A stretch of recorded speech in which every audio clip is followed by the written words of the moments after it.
Question number 5 देखो आप, last question.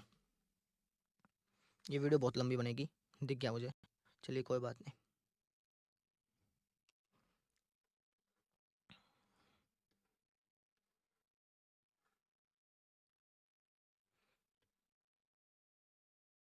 देखो जी,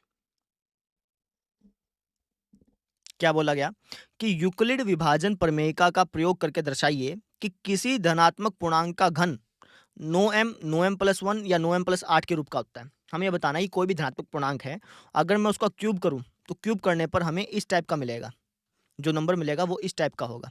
अब मैंने आपको बताया कि जो ए नंबर है, कोई भी एक नंबर है ए, आप अगर उसको रिप्रेजेंट करना चाहें तो वो टू क्यू या टू क्यू प्लस वन, इनमें से किसी एक रूप का हो सकता है, या फिर कह सकते हो कि सर वो इनमें से किसी एक रूप का हो सकता है ना, या फिर उसको कह सकते हो कि वो इनमें से किसी एक रूप का हो सकता है।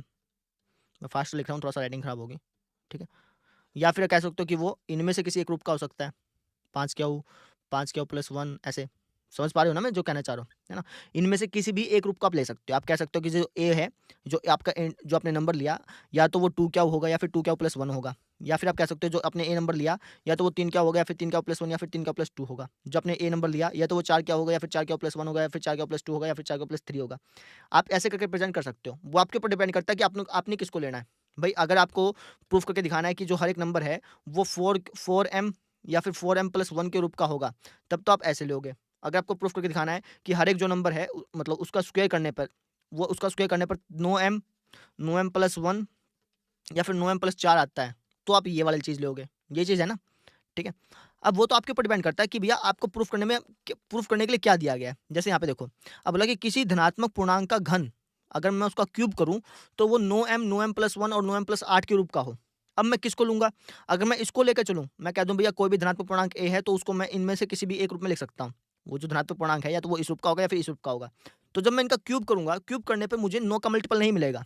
समझ रहे हैं ना। मुझे ऐसा नंबर चाहिए जिसमें जो एक प्रकार से जिसमें नो कॉमन आ सके, जिसका क्यूब करूँ तो उसमें से नो कॉमन ले सकूँ मैं, ठीक है। तो ये तो नहीं ले सकता मैं, ठीक है। अच्छा ये ले सकता हूँ, ये ले सकता हूँ, क्यों? क्योंकि जब मैं इसमें क्यूब करूँगा, जैसे 3 का क्यूब किया, 3 तिया 9 तिया 27 आ गया। 27 में से मैं नो कॉमन ले सकता हूँ और फिर मैं उसको नो एम और नो एम प्लस 1 या नो एम प्लस 8 इसके रूप में दिखा सकता हूँ। समझ पा रहे हो? ये नहीं लूँगा, क्यों? क्योंकि जब मैं इसका क्यूब करूँगा, तो क्यूब करने के बाद उसमें से फिर मैं नो कॉमन नहीं ले पाऊँगा। समझ पा रहे हो? ना ही ये ले सकता, नो कॉमन नहीं आएगा। 6 ले सकते हैं क्या? चिकू चिकू 36 हो गया, 6 12 18, 9 6 भी वैसे तो ले भी सकते हैं और एक प्रकार से नहीं भी ले सकते। रीज़न? क्योंकि फिर 9 कइयों में कॉमन आएगा, कइयों में नहीं आएगा। समझ पा रहे हो? 9 जो है वो कइयों में कॉमन आएगा, कइयों में नहीं आ पाएगा। जैसे 2 मिनट रुको, मुझे सोचने दो। 6 6 क्या प्लस 1, 6 क्या प्लस 2, जो 9 का मल्टीपल होगा वो 6 का भी मल्टीपल होगा।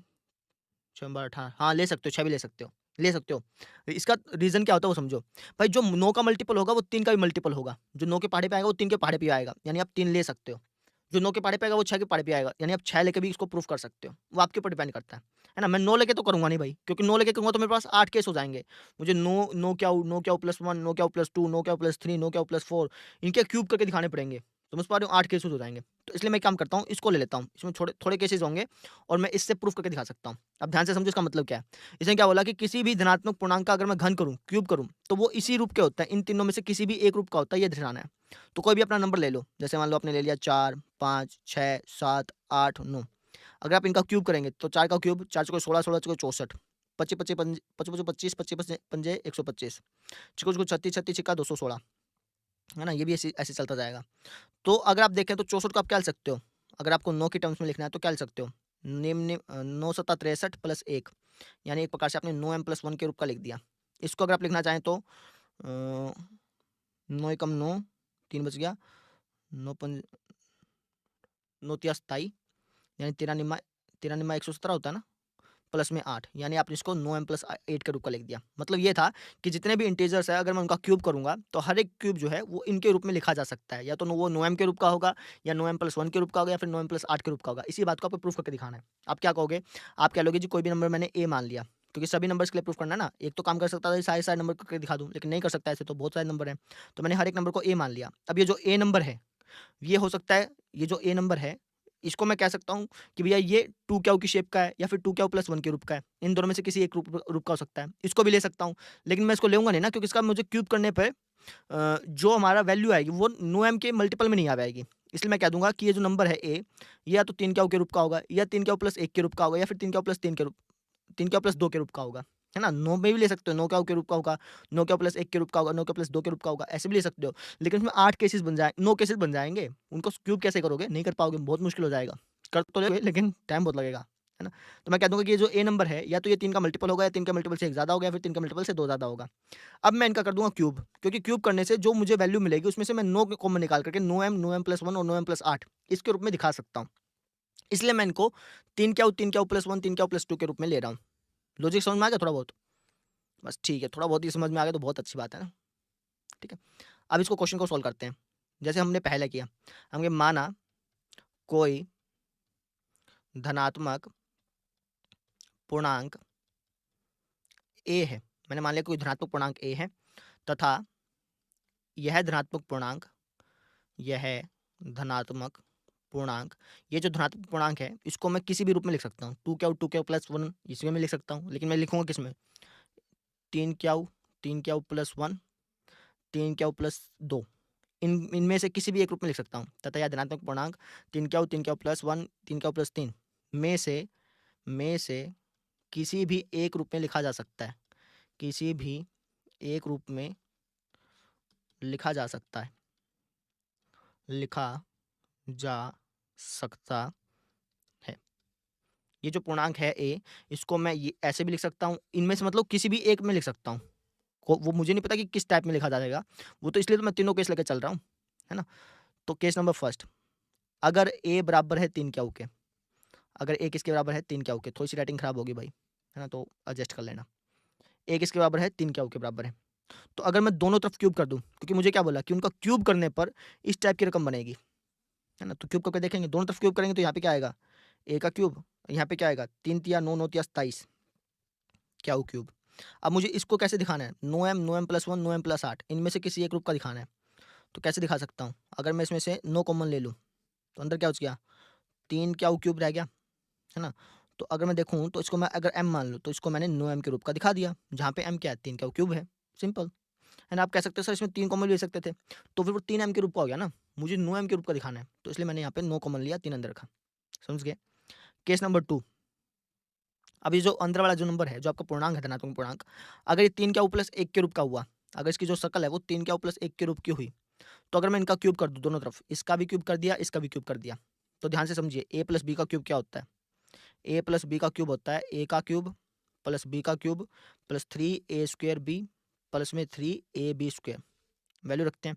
ए का क्यूब, इसका क्यूब कर लो, 9 3 तिया 9 9 तिया 27 क्या क्यूब, इसका क्यूब कर लो 1, फिर 3a² बी, 3 लिखो, ए का स्क्वायर करो, पहले वाले का स्क्वायर करो, 3 तिया 9 क्याऊ स्क्वायर, दूसरा सेम रखो भाई, 3 का स्क्वायर तो 9 हो गया ना, क्याऊ का स्क्वायर क्या स्क्वायर हो गया, दोनों का लगता है स्क्वायर, प्लस में 3ab², ए रखो, बी का स्क्वायर कर दो। ठीक है, अब इसको सोल्व कर लो। देखें, 27 क्याऊ क्यूब प्लस में 1 प्लस में 9 तिया 27 क्याऊ स्क्वायर प्लस में 3 तिया 9 क्याऊ। समझ गए? अच्छा, अब इन तीनों में से मैं एक काम करता हूँ, 9 कॉमन ले लेता हूँ। तो 9 कॉमन ले लूँगा तो यहाँ पे क्या आएगा? 3 क्याऊ क्यूब, फिर 3 क्याऊ स्क्वायर प्लस में 3 क्याऊ प्लस में 1 तो है ही। इसको मैं m मान लेता हूँ। भाई m इसलिए ना कि 9 का मल्टीपल हो गया ना, 9 से कुछ ना कुछ मल्टीप्लाई में आ रहा है, समथिंग समथिंग कुछ मल्टीप्लाई हो रहा है। उस समथिंग को मैंने कुछ नाम दे दिया, m नाम दे दिया। यहाँ पे लिखा भी तो है कि m कोई पूर्णांक है, इसमें नहीं लिखा क्या? चलो कोई बात नहीं, 9 इंटू m प्लस 1 ये चीज़ होगी। यानी हमने पता कर लिया कि अगर कोई इंटीजर 3 क्याऊ प्लस 1 के रूप का है तो उसका क्यूब करने पर जो नंबर आएगा वो 9m प्लस 1 के रूप का होगा। ये मतलब है इसका। ठीक है, अच्छा केस नंबर 3 देखो फिर आप। केस नंबर 3 भी बिल्कुल ऐसे ही है। ए बराबर क्या है? 3 क्याऊ प्लस 2 है। 3 क्याऊ प्लस 2 है ना भाई। जो अंदर वाला नंबर है जो आपने ए लिया है वो या तो इस रूप का होगा, या इस रूप का होगा, या इस रूप का होगा। इस रूप में भी हमने करके देख लिया। अगर वो इस रूप का है तो उसका स्क्वायर इस रूप का होगा, अगर वो इस रूप का है तो उसका स्क्वायर इस रूप का होगा, अगर वो इस रूप का है तो उसका स्क्वायर किस रूप का होगा, देख लेते हैं। वो भी हमेशा हमें 9m प्लस 8 के रूप का मिलेगा। देखते हैं चलो भाई, किसी के भी रूप का हो सकता है, 9m प्लस 8 के भी हो सकता है, 9m प्लस 1 भी हो सकता है, 9m भी हो सकता है, वो तो देखना पड़ेगा ना हमने। इसका क्यूब कर लिया, इसका क्यूब हो गया 9 3 9 9 27, 2 दूनी 4 2 दूनी 8, 3a² भी, ये फॉर्मूला लगा रहा हूँ डायरेक्टली मैं। 3 का स्क्वायर 9, 9 दूनी 18, 18, 18 दिया 36, 18, 54 हो गया। 54 a³ है ना, क्या a² ऐसे आएगा, क्या स्क्वायर आएगा, प्लस में 3ab², ए बी 3 दूनी 6, 6 3 18, 18 क्या हुआ गया। अब इसमें से कॉमन ले लो, 9 कॉमन आ जाएगा, अंदर समथिंग बच जाएगा, कुछ ना कुछ बचेगा, प्लस में 8 है ही, तो इस समथिंग को m नाम दे दो, तो ये 9m + 8 के रूप का हो गया। समझ में आ गई? तो हमने यहाँ पे क्या बात प्रूफ करी, हमने ये बात प्रूफ की कि कोई भी धनात्मक पूर्णांक है, कोई भी अपने पास पॉजिटिव इंटीजर है, अगर मैं उसका क्यूब करूं तो जो क्यूब है वो इन तीनों में से किसी भी एक रूप का होता है। अब ये प्रूफ करना क्यों जरूरी था, वो इसलिए था भैया मैं सारे नंबर्स तो ले ही नहीं सकता ना, मैं हर एक नंबर के लिए इसको प्रूफ नहीं कर सकता कि यार हर एक नंबर जो है मतलब इंटीजर डिजिट ले लेके उनको तोड़ तोड़ के उनको क्यूब कर करके तो मैं प्रूफ नहीं कर सकता। तो मैंने यहाँ पे मान करके कोई एक नंबर माना ए, उसको मान करके प्रूफ किया, ठीक है। और ये प्रूफिंग करना क्यों जरूरी है, ये आपको पता चलेगा असल में कॉलेज में जाके। कॉलेज में जाए बाद यही चीजें हैं, रियल एनालिसिस सारी की सारी रियल नंबर बेस है, थोड़ा बहुत अलग आएगा लेकिन मेन मुद्दा यही है। लेकिन वहाँ पे जाकर के स्टूडेंट अड़ते हैं, वहाँ पर अटकते हैं, रीज़न बिहाइंड इट क्योंकि उन्हें बेसिक समझ नहीं होती, और बेसिक समझ नहीं होती तो अब मैं आपको गारंटी बता सकता हूँ ये जो लेक्चर है ना, ये मैक्सिमम जो स्टूडेंट देखेंगे, क्योंकि स्कूल स्टूडेंट इतना ज़्यादा नहीं देखेंगे मेरे ख्याल से, 60-70 मिनट का बन गया ये, तो ये उतना नहीं देखेंगे। लेकिन जो कॉलेज स्टूडेंट हैं जो अभी रियल एनालिसिस पढ़ रहे होंगे वो इस लेक्चर को वापस देखेंगे आके। क्यों? क्योंकि उन्हें पता है कि यार अभी जो कॉलेज में वे पढ़ रहे हैं ना वो इसी से रिलेटेड है, यही बेस है पूरा पूरा, समझ रहे हैं? तो ये चीज़ थी। तो बस आज के लिए इतना ही, कल मिलते हैं फिर। कल हम करेंगे फंडामेंटल थ्योरम ऑफ अर्थमेटिक, अंकगणित की आधारभूत प्रमेय, इसको समझेंगे, इसका मतलब क्या है, और होस्ट का तो क्वेश्चन आंसर भी इसके साथ साथ करा देंगे। ठीक है, कल मिलते हैं फिर, थैंक यू।